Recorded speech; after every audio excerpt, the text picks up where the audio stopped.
Une lettre de l'enfer. Et si un de tes amis perdait la vie sans connaître le Christ?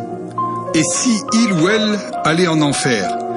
Et si tu recevais une lettre de l'enfer, une lettre de ton ami plongé dans les tourments éternels, une lettre imaginaire écrite par Steve à son ami Tony? Bien que Tony a eu des occasions de parler à son ami Steve de Jésus, il ne l'a jamais fait. Il lui a caché pendant toutes ces années la rencontre qu'il avait faite avec le Sauveur. Voici cette lettre. À mon ami. Tony, je suis mort aujourd'hui, et la mort est vraiment différente de ce que j'avais pu imaginer.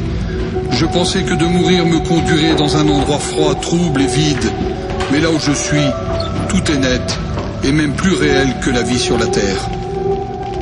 Je peux penser, je peux parler, je peux même ressentir des émotions, comme la peur, le regret et l'angoisse. Tu sais, juste après mon accident, j'ai ressenti mon âme quitter mon corps. C'est terrible. Je me suis retrouvé devant une grande porte comme un portail de château. J'ai été saisi par deux créatures célestes qui m'ont demandé mon nom. Ils l'ont cherché dans un livre qu'ils appellent le livre de la vie, mais ils ne l'ont pas trouvé.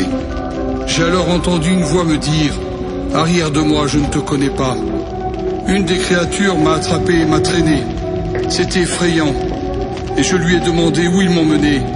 Mais il ne m'a pas répondu. Alors j'ai insisté encore et encore. Finalement, il m'a dit que seuls ceux dont le nom est inscrit dans le livre de vie pourraient rentrer dans le paradis et que les autres seraient condamnés à l'enfer. C'est terrible. Il m'a conduit dans une cellule. J'y suis resté longtemps, si longtemps.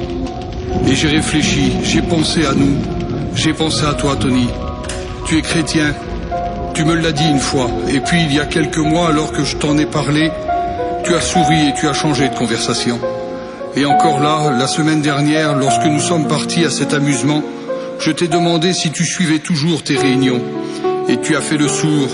C'était juste avant l'accident. On était si proches, on a mangé dans le même plat, on a dormi dans le même lit, on a passé le permis ensemble, on sortait dans les boîtes ensemble, pire que deux frères d'ailleurs, on nous appelait comme ça. Une question, Tony. Pourquoi tu ne m'as jamais parlé du Seigneur? Pourquoi tu n'as pas insisté pour que je vienne avec toi dans tes réunions? Tu te disais être mon ami, mais si tu l'avais vraiment été, tu m'aurais parlé de ce Jésus. Tu m'aurais dit comment échapper à cet endroit terrible où l'on m'a jeté. Je vais te quitter, j'entends du bruit. Ils reviennent me chercher, ils sont là, derrière la porte. Ils vont me conduire vers l'enfer, ce qu'ils appellent le lac de feu. Je ne peux pas y échapper. Tous mes membres tremblent. Je vois tout devant moi. Il n'y a aucun espoir ici, l'odeur du soufre. Il n'y a pas de lumière si c'est celle des flammes. Elles sont si proches de moi maintenant. Mon cœur va éclater, il bat si fort. Je suis terrifié et l'angoisse me paralyse. Je te quitte, je ne peux plus te parler maintenant. Et je te remercie pour rien. Ne recommence pas avec les autres amis. Dis-leur à qui tu appartiens.